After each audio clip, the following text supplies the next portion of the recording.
Hey, everybody. Welcome to another edition of the GCNC Worldview podcast in our Cannabis by the Numbers series.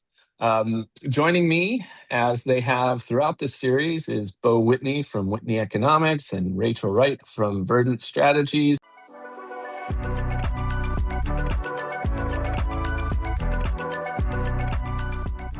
Welcome back to both of you. This is an exciting episode because it is the final episode of this series with the three of us together.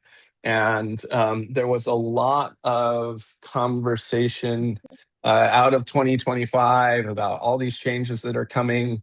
We're now halfway through Q1 of 2026, and there's still a lot of chatter. But what we're going to talk about today is what is just chatter and what is actual progress and what are we doing about it. So hope the year has kicked off well for you. How's it going?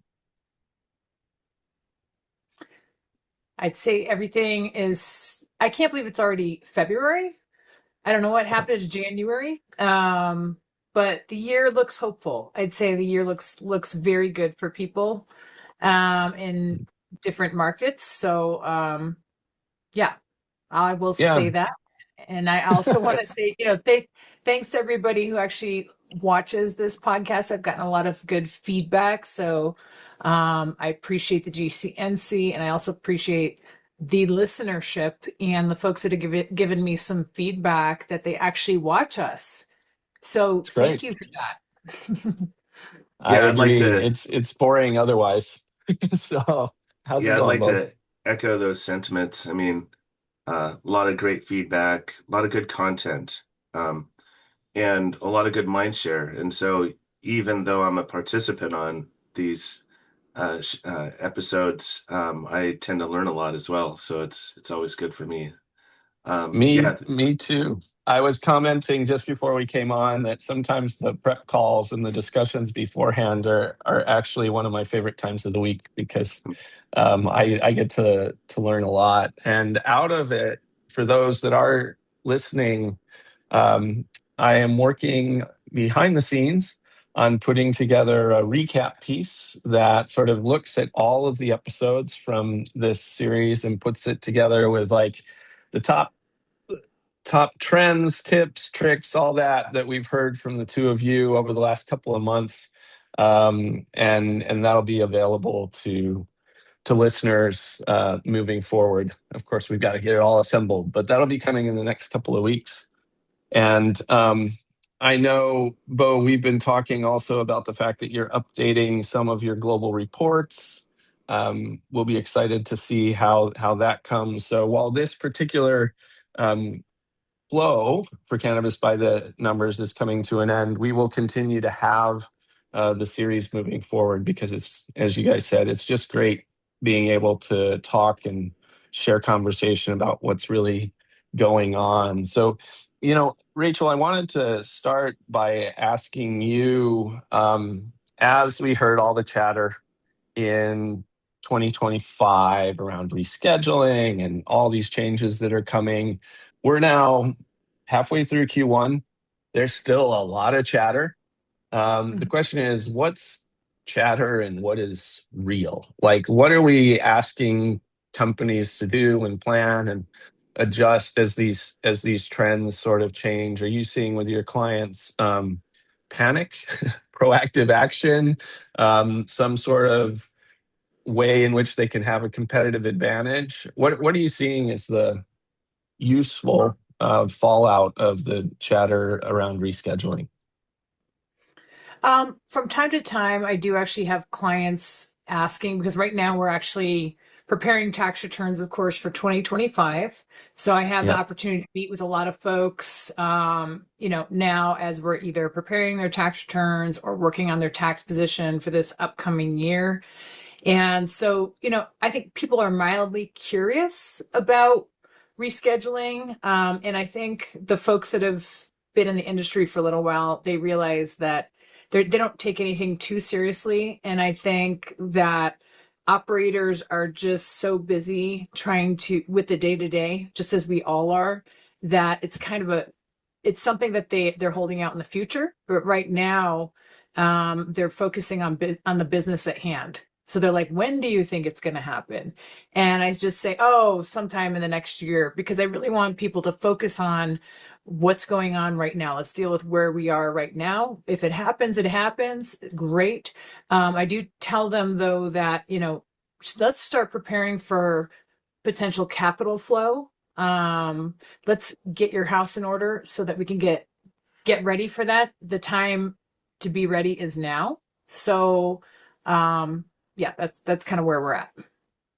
Yeah, as a leading indicator, I would agree with that. I know on the GCNC side of things, we've had a lot of questions and conversations around, is there new injections of capital coming into the market from investors? I've heard, yeah, we're starting to explore what that's going to look like. I don't think people are necessarily pulling a lot of triggers at large scale yet, but it has been nice to see that conversation turning more favorable, especially in international markets, looking at how they can then inject into the US and North American markets more effectively. So, Bo, at the macro level, same question basically, but what are you seeing as you're working on these global reports in terms of mind shift or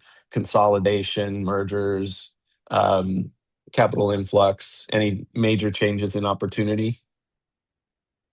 Well, one thing that I've noticed is that despite the fact that, say, in the US, there's pricing compression, meaning prices are falling even though unit volumes are the same or increasing, and despite the fact that profitability can be a challenge, there's still people out there making money, and there's still people that are wanting to invest in companies that are making money. And so there's a lot of optimism in an environment where there's a lot of, uncertainty.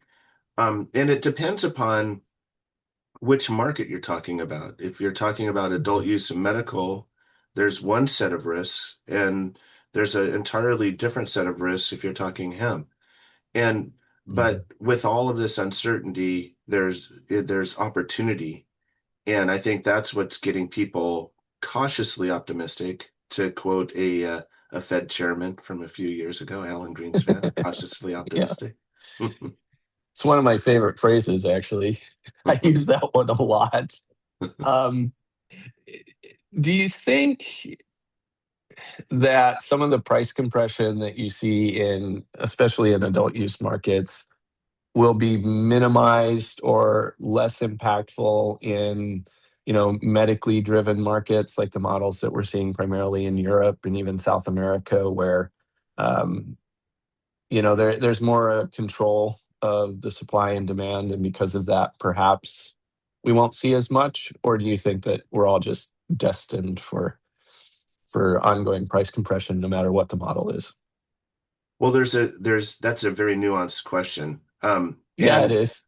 Uh, well, that's why we're here. That's right. So one person just yesterday, I was talking to a group of investors and giving them an update on what's going on, both in North America and internationally. And they're like, well, with all this excess supply in the US, why not just export it to Europe like the Canadians did? And basically, my response to that was, well, you're just shifting a problem that has occurred in the US and just shifting that to somebody else's problem in Germany, for example, or someplace else. And so there will be solutions, but for right now, the US regulatory groups need to get their act together and not just issue licenses or growing capacity, because it's really the supply that's creating all this mischief right now.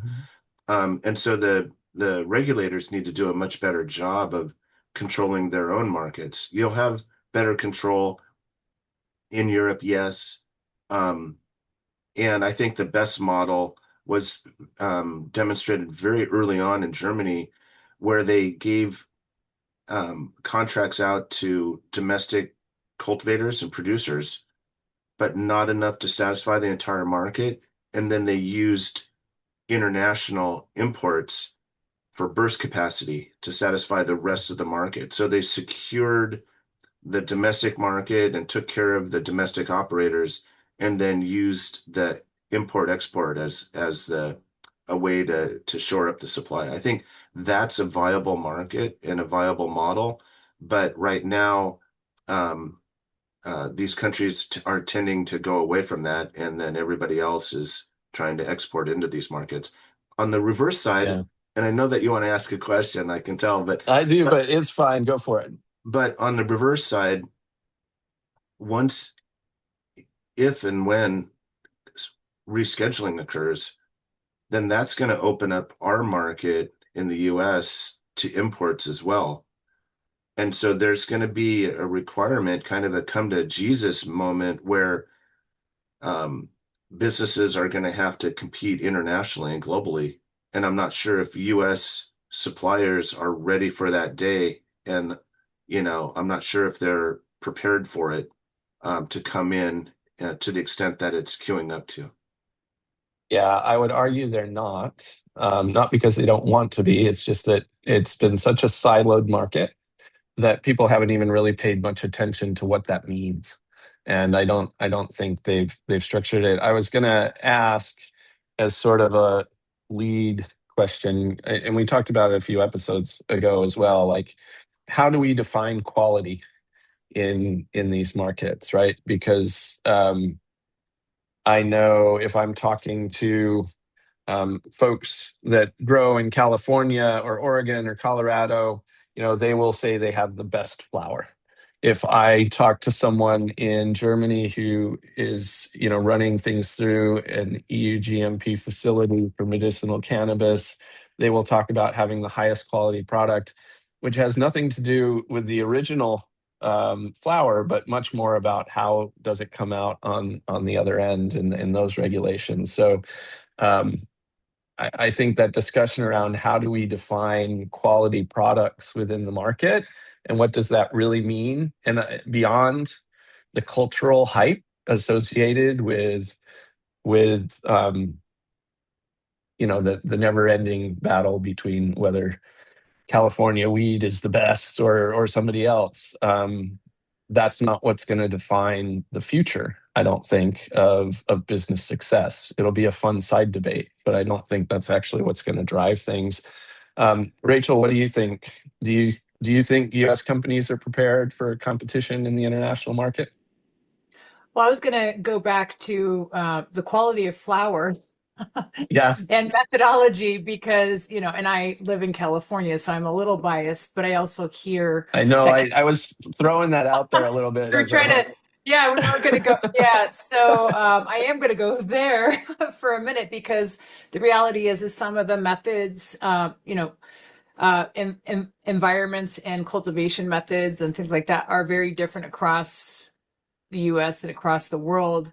And when I talk to folks, say in the Northeast, for example, they actually are trying to catch up with the quality out there because they are dealing with, mold. They deal with different environmental factors. They just have different environmental conditions, and they haven't quite, admittedly, been able to catch up with the quality that we've been able to produce out in the West Coast. Just from I am not a cultivator, but this is kind of what I'm hearing, that they have a little ways to get their methodology and techniques to match what we have, because we have a jump start on the market. We've been doing this for much longer, obviously. So I will go there.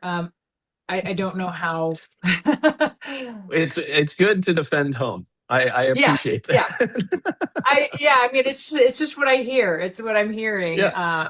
In New York, they do have some larger indoor cultivations, but admittedly, the quality is not quite there. So frankly, yes, some flower is going cross state lines, and it is what it is. Yeah. Um, Yeah. but what was the question again, Well, Chris? and so the question is like, well, that debate is a domestic one. Right. Are these companies going to be prepared to compete in an international market? Because the definition of quality standards Is different. Right. changes. Right. Yeah. And so are they prepared for that? Because we've been having this domestic debate, and I find it fun because, like, I'm not a cultivator either. And I love hearing folks talk about what attributes in the plant they hold most dear and what how they define quality. It's great. Um, but that doesn't help if you can't perform to the quality standards that are being measured, whether you think Right. they're Right. stupid or unnecessary or whatever, they're there, say in European, South American, Asian markets, right? So, in each one of those, of course, is very different. So, I'm just Yeah. wondering if as we reschedule, companies are prepared for that, even I if they think they're have already the starting best to quality prepare. I flower. think they are. I think they're starting to Okay. prepare. I'm not a GMP standards expert by any means, and nor do I want to be. I Yeah. expect my clients to be more aligned with that, and that's kind of their job. But what I am hearing is that as things internationalize, I guess, more, they're actually coming up to speed with those standards already and aligning with them. They're preparing for Great. that wave. So yeah, I think they're already preparing in that way. I think the Yeah. the standards are forced to increase because of the potential of rescheduling. And so to become a DEA certified supplier of a Schedule 3 drug, there's a lot of standards that are involved in that, and appropriately so. And as a result of that, they're going to be forced to have higher standards. And if that standard and the benchmark becomes EU GMP, GAP, or GPP, I mean, that's a good thing because that protects consumers and it gets a good product out. At least it's a predictable product. It may not be good, but at least it's predictable, right? And so that's a good thing. But a lot of the Sounds like a Big Mac, man. It may not be good, but it's predictable. Indigestion is coming. but So, the but I think a lot of the smaller more boutique suppliers in this space, the craft side, mhm. may not be ready and they may not be able to conform to these increased standards. And so there may be some fallout and as a result of this shift over to a Schedule 3 drug. And there's a lot of sophisticated international suppliers too. So it's just going to force the US market to up their game. And I think that's a good thing. Yeah, I agree. And I actually am also excited about seeing over time how that shifts and truly opens up markets to this global perspective on, we have members in Colombia and Thailand and Africa, and there's you have to protect genetics, and that has not been done particularly well over the years. But the truth is, I think having that broader supply and the opportunity to really challenge the definitions of quality on a global scale, it's to me, it's the difference between the World Cup and the Super Bowl. If you're the World Cup, you truly do have players and competitors that are the best of the best from around the world. The Super Bowl, it's American football, and it's only really judging amongst yourselves. So I much prefer the global analogy because I think then you truly will know if you've got the best product and the highest quality. And when you do, you will be able to compete.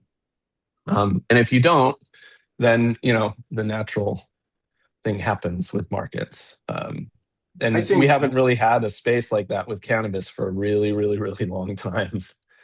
one important thing to note, though, is that while it's important for suppliers and operators in this space to evolve, it's equally or even more important for regulators to evolve as well. Because if they're not driving these standards and if they're not aware of them, they may actually be doing more harm than good. For example, there was a tax proposed on cultivation in Northern California that would price Northern California cannabis out of the market in a global marketplace. The tax was 1 cent per or 2 cents per gram. Well, there's supply in Colombia and Thailand going at the wholesale level for a penny a gram. So already Mhm. a county is taxing their businesses out of the competitive landscape on a global basis. So the regulators have to evolve just as much as the operators do. Yeah, and as as you guys have looked at different regulations and frameworks, both domestically and abroad, currently, are there any countries or states that you think have done a better job than most in establishing those, or are they all pretty much off? Nobody wants to Yeah. call out any specific regulator as being successful. I don't know. I think every state that I've dealt with has had its own idiosyncrasies, I think. Whether at the local or at the state level. I don't know if we want to go through the litany of where they've all gone wrong. Obviously, I could just call out a few different things like, you know, certain jurisdictions like cities allowing too many licenses. Mhm. And that's across the whole United States. More, they think that more licenses means more revenue. That doesn't mean that, because obviously then businesses are cannibalizing their neighbors. New York Yep. City, for example, has the 1,000 foot perimeter limitation. However, that works in cities, but it doesn't work in more rural areas. So they weren't really thinking about that. So in New York City, 1,000 foot perimeter restriction makes sense. But when you go up to like Albany, or, not, I know Albany's not rural, but you go up into the more rural areas of New York, and 1,000 foot perimeter limit restriction doesn't make sense at all. So these kind Mhm. of nuances that they don't really think about, um, uh, you know, they just don't think about that. And then also additionally, like from a countrywide perspective, I think Germany allowing too many imports has really hurt their potential cultivators there, and incentives for people to want to build out facilities to cultivate within Germany, because unfortunately they're getting flooded by product from other countries by way of Canada or otherwise. And so I think thinking about the supply chain and being somewhat protectionist about your local economy, whether it be a country, whether it be a state or a city, I think is critical when you're rolling out these types of regulations. I think Yeah, having a standard like EU GMP, it creates a baseline for everybody to go by. It doesn't necessarily mean that that's the top level of quality. It just means that mhm. there's a uniformity.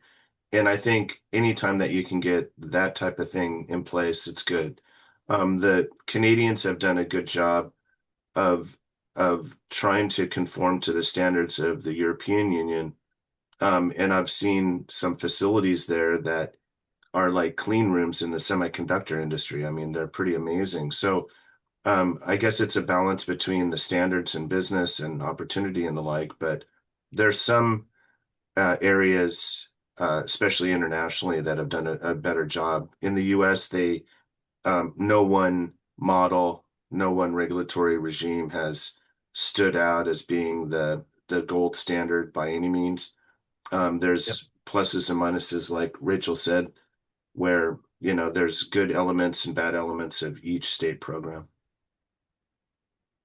Agreed. And there's part of my position which is defendable, and I will admit that there's some weaknesses to it as well, because it is important to care for your local economy and your local market. I do think, however, being someone that believes in global trade and global economics, that a secret to long-term success is definitely going to be focus on what you're good at and what your region is built for. So if you are in a market that is not particularly great at cultivation and the conditions are harsher for that, then perhaps you should allow more imports and figure out what is your area of expertise that you can elevate and be more successful in, so that those regions that are really good at cultivation are encouraged to do that, and those regions that are really good at other things can do that and build those kinds of products. Um, every industry um, over time has, proven that kind of focus is really what allows you to be super successful, as opposed to trying to, say, throw cannabis in, the Antarctic. I'll pick the Antarctic because nobody's doing that yet. So, I think one of a good example in North America is of this exact point that you're making is the Native American communities. I mean, there's the casino model where you could have a dispensary located near an urban area and it can really take off, but not all tribal lands are adjacent to urban areas. And so they need to find a different way to benefit from the plant, either through cultivation or processing or product manufacturing. There's yep. models and economic benefits to all of these. It just depends upon what the strengths and weaknesses and locations of those communities actually are. Yeah. And we're fortunate to have a partnership with the Indigenous Cannabis Industry Association and Mary Jane Oatman and Rob Perot over there. And it has been interesting working with them over the last couple of years as we've talked to Native American tribes, looking at the First Nations discussions in Canada, and even expanding that into dis- indigenous conversations in places like Peru. When we did the summit there, there is so much opportunity there, and because they often function in slightly different frameworks from a regulatory standpoint, there's a lot of opportunity. Um, I think a challenge, though, is making sure, and this is true across the industry, but people have to go in with honest intentions. There's been a lot of abuse by consultants and others in looking at things as money grabs and maybe not giving as much good advice to different organizations and how to build a business that is sustainable. Um, I I do think this is a side soapbox, but the industry needs to start doing a better job at self-regulating and calling out bad operators because they're undermining a lot of great opportunities. And I've seen an unfortunate number of that within the indigenous markets in the United States. So just an encouragement, not only there but across the board, to call out bad business behavior and champion those people and partners that are clearly doing things in the best interest of their clients and others. I think I've seen the bad actors kind of eventually work their way out because we're such a Mhm. tight knit community, whether it be global or locally. And the word gets around really quickly, whether it be operators or service providers or things like that. And that's why I think organizations such as this, GCNC, the Cannabis Chamber of Commerce, all different types of ways that we come together, it's great because we end up finding out who the bad actors are, and word travels really fast, Yeah, it so I does. think they eventually work their way out, hopefully sooner rather than later. And I think it's just that network that does it. I Yep. think the issue that you mentioned earlier on social media about delinquent payments and cash on demand or cash on, COD, cash on delivery. Um, those are instances where the bad actors are really taking advantage of it. It's driven by regulators, this behavior to a certain extent, but even that issue, taken care of, the bad actors get drummed out. But self-regulation is kind of a dirty word when you talk about the other side of cannabis being hemp. That hasn't necessarily worked out all that great for them. Yeah, no, you need both, I guess, to avoid negative phraseology.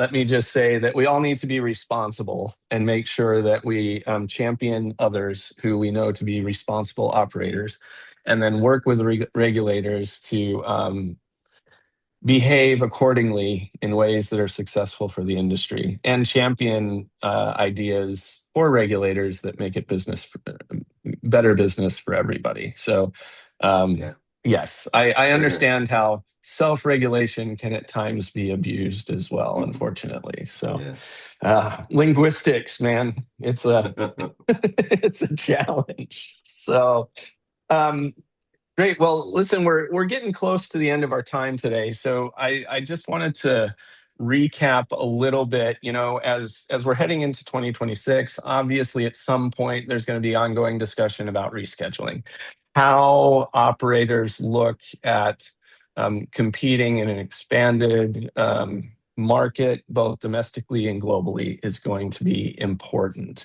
That is likely to trigger things like new capital investment. It's likely to trigger extensive M&A. It is possible that it'll provide new challenges for smaller operators, but also new opportunities for those who look at niche markets. You know, as we close this conversation out for the time being, you know, are there any tidbits that you think are particularly important for people to keep in mind as we move into 2026, especially if you're a plant-touching cannabis operator, you know, looking to not only survive but thrive moving forward? So, Rachel, want to start with that? Yeah, something I actually didn't touch on, not to bring up a new point, but I'm actually already Go for it. seeing acquisitions of some operators in anticipation of rescheduling. So I think that some folks are actually getting ahead of it right now, and I don't know if it's buy low, sell high. You know, so I think there's folks that are already doing that. So keep your eyes and ears out. I'm getting more texts from clients nowadays that there's folks interested in acquiring them, and or folks reaching out to me to say, hey, do you have a this I'm looking to acquire? And these are some larger companies. So I'm already seeing the activity. You know, so just keep your eyes and ears open. Reach out to your network if you're ready to getting ready to sell. Go ahead and reach out to your network and just let folks know. Or if you're looking to acquire, I'm already seeing that activity, I think, in anticipation of rescheduling. And so the smarter operators right now are acquiring, and this is the time to acquire because people aren't really anticipating. And so just be ready now. Keep your ear to the ground. Activity is actually already happening. So Yeah, there's a lot of thank you, and Bill. there's a lot of value in the market right now because, you know, with compressed margins and compressed prices, the valuations are probably at their lowest that they've been in a long time. So it's a ripe time for people with funding to go out and acquire and expand. yeah. Yep. And for those without funding but looking for it, to be asking, because I do think if you can find good partners, one thing I will say about, you know, investment is that it doesn't have to be a zero-sum game. It doesn't have to be a win or a loss. It is about finding new partners that can help you take that company forward, elevate the market overall. It is a win, a collective win for everybody when structured correctly. So I appreciate the perspectives very much from both of you, and I'm excited to continue to move forward this year with new reports and new conversations through the Cannabis by the Numbers program from the Global Cannabis Network Collective. For those of you who may be watching this and still haven't subscribed, that's always an oddity to me. So just hit the button and do that.